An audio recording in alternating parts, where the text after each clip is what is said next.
Se você quer aprender a fazer um degradê como esse, topado aí para o seu cliente, fica comigo aqui até o final do vídeo e não perde nada do que eu vou trazer aqui para vocês. E antes de tudo, pessoal, quero convidar você que ainda não me conhece, tá? Que ainda não é inscrito aqui no canal, para você se inscrever e ativar o sininho das notificações para você não perder nenhum conteúdo que eu venho trazer aqui para vocês. Toda semana a gente tá postando aí pelo menos 2 vídeos com o intuito de ajudar todos vocês que estão começando agora aí na profissão, tá bom?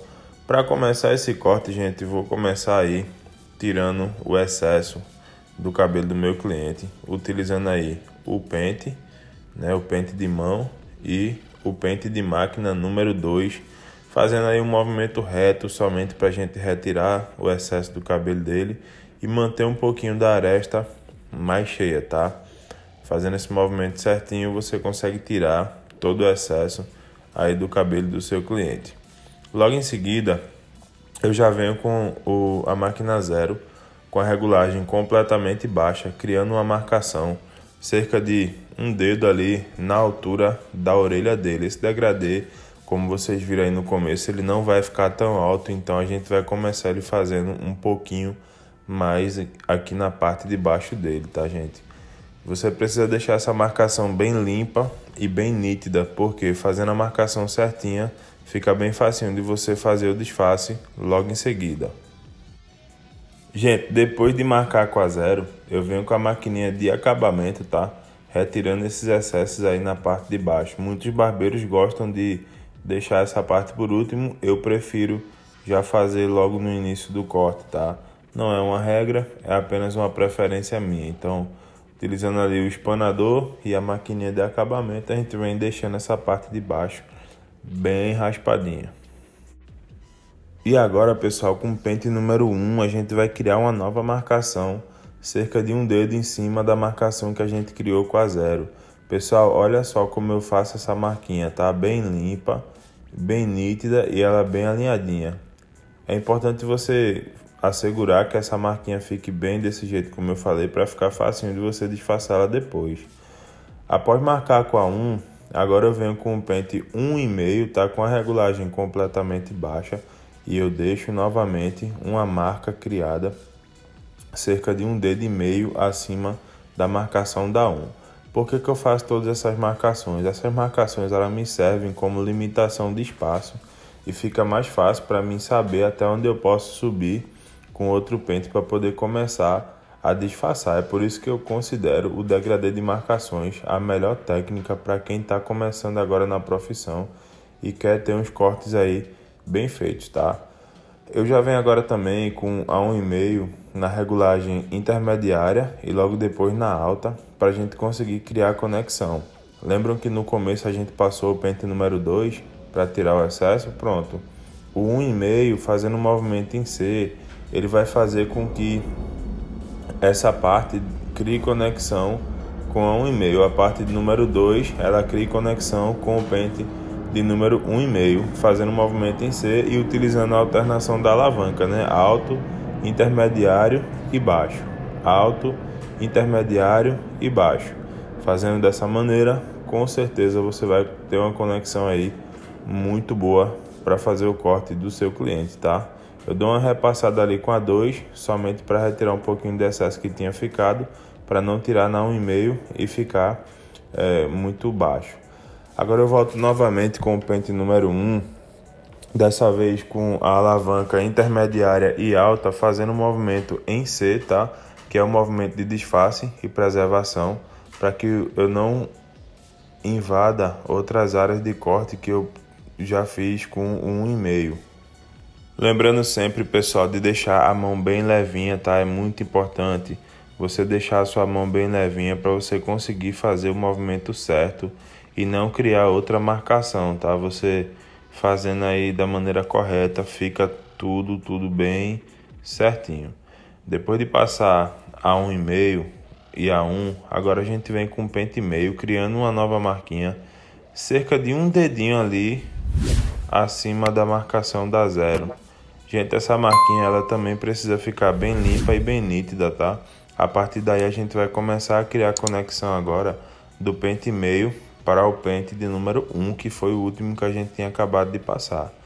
E agora a gente já vem começando a criar o disfarce, né? Começamos na baixa e agora depois a intermediária. E por último a gente vai finalizar com o pente meio baixo, fazendo o movimento em C, deixando a mão bem levinha. É super importante, tá? Para o seu corte conseguir ficar bem limpinho e bem certinho. É muito fácil, pessoal, de vocês utilizarem essas técnicas aí para o dia a dia de vocês, tá? Vai adiantar muito o degradê de marcações. Como eu sempre falo aqui, é a melhor técnica para quem está começando agora a aprender a cortar um cabelo e conseguir fazer tudo de maneira certinha.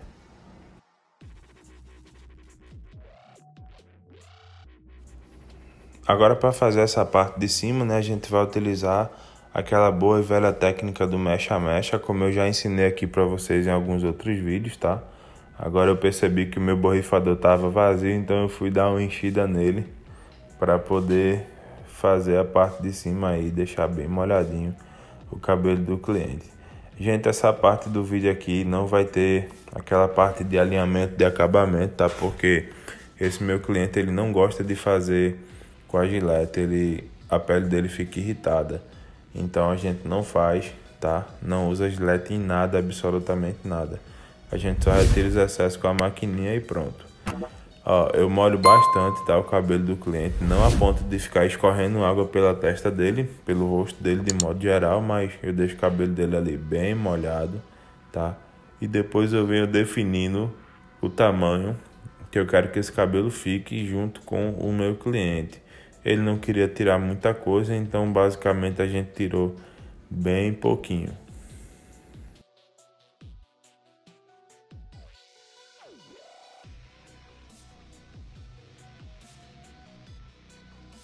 E olha só como é bem fácil de você fazer essa técnica do mecha a mecha, tá?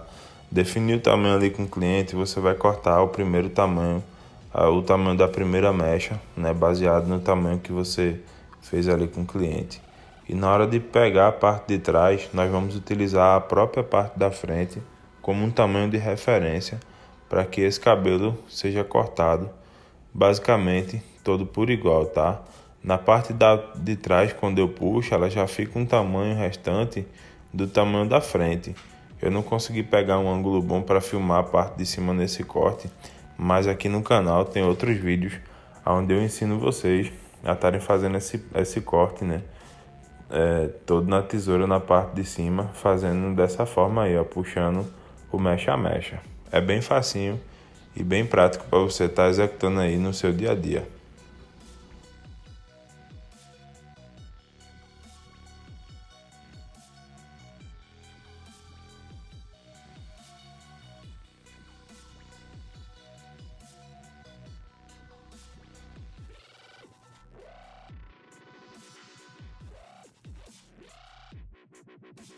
Olha só, se você prestar atenção, ali no canto direito do meu dedo é uma parte menor. Essa parte menor eu utilizo ela como referência para poder cortar a parte do excesso do cabelo do cliente que fica na divisão da mecha. Pode ver, ó, quando eu puxo uma mecha vem uma parte menor e uma maior. A parte menor é a primeira parte que foi cortada e ela vai me dar o tamanho referência necessário para mim poder cortar as outras partes que estão em excesso.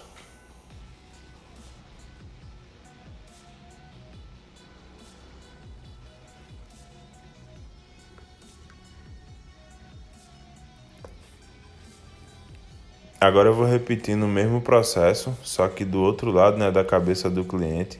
Pode perceber aí, ó, tem uma parte ali que dá para você ver um pouquinho nada ali, ó. A parte menor, que é a que tá do meu lado esquerdo, eu vou usando de referência para poder cortar o outro lado. Gente, vê só, às vezes fica ruim para mim mostrar os dois lados do corte, né, fazendo passo a passo, porque esse espaço da barbearia ele é um pouquinho apertado, então fica complicado para mim ficar girando o cliente. E também se eu for fazer um vídeo muito longo, vai ficar uma coisa chata e massiva aqui para vocês, e eu acho que vocês não gostam disso. Então por isso que a gente grava só um lado do corte, né? Na verdade os dois ficam iguais, mas a gente grava só um lado e a parte de cima, que é para o vídeo não ficar muito chato aí para vocês. Agora eu venho fazendo essa parte aí de conexão de aresta, tá? Eu deixo meu ombro assim, meu braço um pouquinho mais levantado do que o normal, porque essa foi a única forma que eu consegui encaixar para poder fazer o corte e ele ficar 100% certinho. Não é o mais recomendado, né? E pode causar dores aí no ombro, não é recomendado também para você que tem doença como tendinite ou coisa desse tipo. Porém, para mim é de boa fazer porque geralmente não aparece muito cabelo assim dessa forma, né? Que a gente precisa fazer o encaixe todo na tesoura. Porém, quando aparece, é bom você saber fazer para não ficar deixando a desejar aí para o seu cliente, tá bom? E pessoal, aqui vai uma dica bônus aí para vocês, tá? Tenham um cuidado especial com o cliente de vocês na hora de terminar o corte. Não seja daqueles barbeiros que somente termina o corte e manda o cliente se embora e tudo bem, não. Seca ali o cabelo do seu cliente, deixa ele sair limpinho da sua barbearia. Se você tiver condições, eu sei que nem todo mundo tem, mas se você tiver condições, compra um lavatório portátil e deixa aí na sua barbearia para você lavar o cabelo do seu cliente quando você terminar o atendimento, né? Um lavatório portátil custa em torno de R$150, R$200 no máximo. Acredito que não pesa no orçamento, mas se você não tem condições de comprar um lavatório, deixe pelo menos seu cliente limpinho quando ele sair, tá bom? Aqui na barbearia a gente usa, né, o lavatório, todos os cabelos a gente lava e sempre que terminar a gente seca e escova. E esse é o resultado final do corte. Se você gostou, não esquece, gente, deixa o like, ative o sininho de notificações, tá? Um abraço, fiquem com Deus, tamo junto e é nóis!